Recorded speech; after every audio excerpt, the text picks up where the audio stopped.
খোলা হয়ে গেছে কামাইটা মোচ।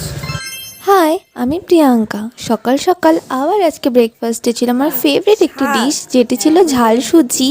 আর তারপর দেখছি যে বম্মা তাদের কিছু জিনিস পাঠিয়েছিল মায়ের জন্য, মানে বম্মাদের বাড়ির গাছেরই সব ছিল। তারপর দেখলাম যে একে একে মিষ্টি কুমড়ো ছিল, ছোট্ট একটা কিউট।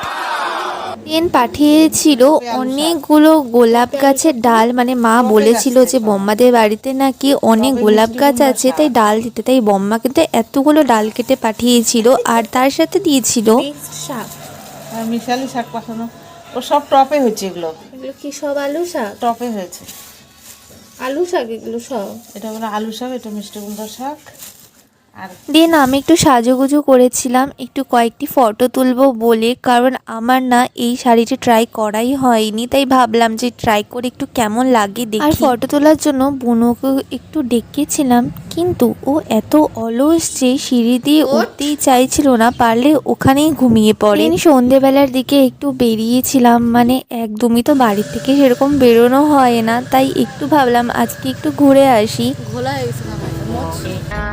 লোক দেখে গাইস, পা থেকে মাথা অব্দি গাইস লোক দেখছে।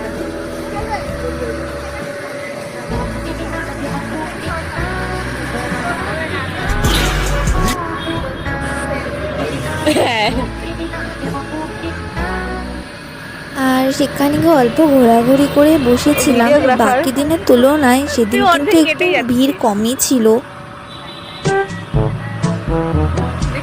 এখানে অনেক ছাপড়িগুলো জানিস ব্লগ করে, নাচে নাচে। এখানে আমরা বসে বসে দেখলাম এনে সব ঢং সেরে বাড়ির দিকে রওনা হলাম আজকের মতো। Tata, by.